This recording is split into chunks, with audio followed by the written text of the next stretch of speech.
Okay.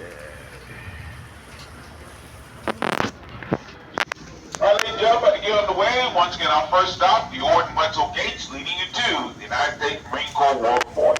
Please stay seated while the vehicles in motion. Keep all arms and body parts inside the vehicle at all times. Welcome once again to Arlington National Cemetery. You are visiting a cemetery that every United States president has visited since Woodrow Wilson. Yes, we are. On the driver's side is the Military Women's Memorial. This memorial honors service women, past and present, who have served in all of our conflicts throughout history.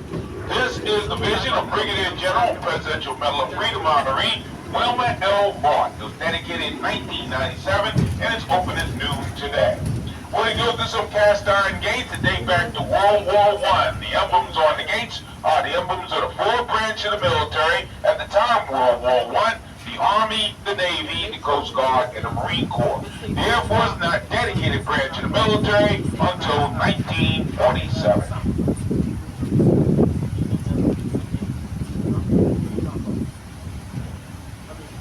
At the top of the hill, the Custis Walkway stretches all throughout the cemetery.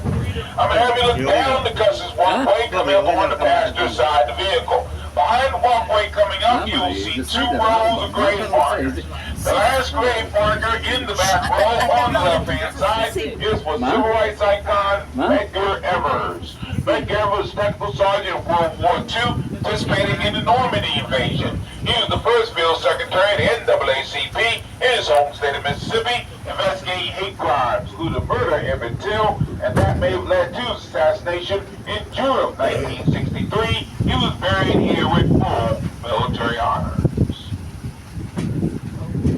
Now, let's make this turn coming up. I'm going to have you look on both sides of the tram in just a moment. Let's make the turn here.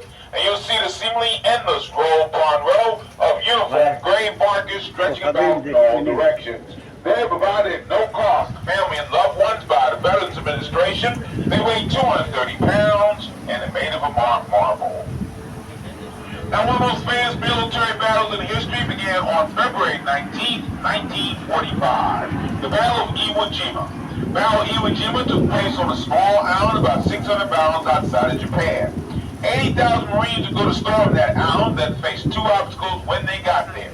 The first obstacle was the island itself, because Iwo Jima translates to Sulphur Island, and the stench there was indeed unbearable. They also had to face some 20,000 Japanese troops that were entrenched on the island. The battle would take about 5 weeks, but in the first 5 days of the battle, Marines would take the high ground. They would plant a small flag on a dome volcano on the island, known as Mount Surabaya. The response to that was immediate and overwhelming, so much so that a larger flag had been placed on the volcano to show the world the Marines had taken the high ground. 6 Marines are going to plant that flag, and along with them was an Associated Press photographer named Joe Rosenthal. He was snapped that very iconic picture that you may have seen. One of the most famous pictures in all of history, earned Joe Rosenthal Pulitzer Prize and became the vision and inspiration for the United States Marine Corps War Memorial that was created by Fields to Weldon. Now, 2 of the flag raisers are laid to rest here at Arlington. We have Sergeant Michael Strank in Section 12 and Corporal Ira Hayes in Section 34. Coming up on the driver's side will be Corporal Rene Gagnon. Originally, he was thought of to be one of those 6 flag raisers, but further research determined that he was not. But there may not have been a flag raising at all had it not been for Corporal Rene Gagnon. He was the one who brought the flag to the 6 flag raisers. This grave marker is going to be on the driver's side. It'll be a grave marker that has sort of a black lining to it, so to speak, on the letters. That'll be Corporal Rene Gagnon, the man who brought the flag to the 6 flag raisers. Right? Corporal Rene Gagnon. Ladies and gentlemen, we are our first stop on our tour, the Orton Wetzel Gates, leading you to the United States Marine Corps War Memorial. And take us for the Iwo Jima Memorial stop. All right, we'll head up to the gravesite of President John F. Kennedy with the eternal flame. Please stay seated while the vehicle is in motion. Keep all of the body parts inside the vehicle at all times. Now, as we make our way up the hill, we're going to have you look outside the cemetery on the pasture side. You're looking for a large bell tower. That bell tower is the Netherlands Carillon. Netherlands Carillon was a gift from the Netherlands to the United States in 1952. It helped thank the United States, helping him prosper after World War II. And by the way, Queen Juliana of the Netherlands, who gave it to the United States, she was born on this date in 1909. Now we are in the oldest section of the cemetery, section 27. And on the driver's side, many of the grave markers have the initials USCT on them. That stands for United States Colored Troops. The most famous of those arguably the 54th Massachusetts Regiment that was depicted in the movie Glory, starring Matthew Broderick, Denzel Washington, Morgan Freeman. We have members of the 54th laid to rest here at Arlington. On the pasture side, all the grave markers are grave markers of formerly enslaved African Americans who lived in freedmen's villages here in the Washington, D.C. area. We had a Freedmen's Hospital one time here in D.C. That building is now part of the campus of Howard University, and the building now serves as a school of communications. They lived, they worked, they learned, they grew, but most importantly, they earned the distinction that has been deprived of them for so many years. It says that on their grave markers, they are known as citizens. Over here on the driver's side, you'll start seeing some very small grave markers. Look like little 4x4 squares. These are grave markers of Civil War unknowns. We're about 1,100 here in the cemetery. They're unknown because, quite frankly, no way to identify them. No way to identify soldiers during the Civil War. We wasn't until World War I when the dog tags came into existence. Up ahead of us on the passenger side is one of our newest sections of the cemetery, the Millennium section. Millennium section has room for about 28,000 below ground burials, also has a column burial for cremated remains.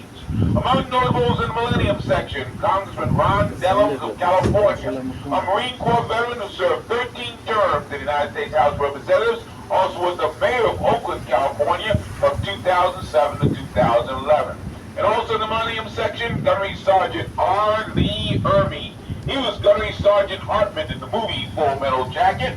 His voice also appeared in the first 3 Toy Story movies. He was the voice of the Sarge. And his voice also appeared in an episode of SpongeBob SquarePants.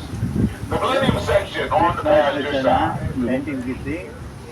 Section 28 on the driver's side has the largest contingent of Korean and Vietnam War combatants laid to rest here.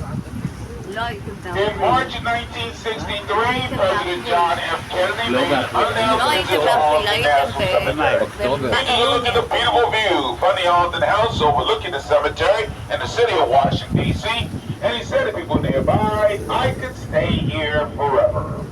In November that same year, President Kennedy was assassinated, and First Lady Jacqueline Kennedy, hearing about what her husband had said, had his burial moved from Brookline, Massachusetts, right here at Arlington Cemetery, where he does indeed lie forever.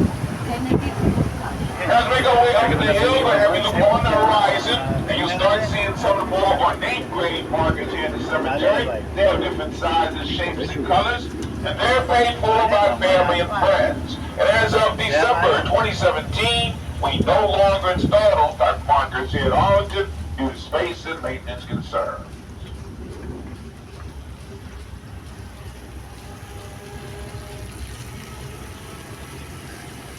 Now, get up on the driver's side to make this turn coming up. We're going to have you look up the Custis Walkway once again on the driver's side. And you're looking for a large grove of trees, and in that grove of trees is a large sarcophagus for Captain Robert Todd Lincoln, only son of President Abraham Lincoln to survive to adulthood. He served as Secretary of War from 1881 to 1885. He also served under General S. Grant during the Civil War.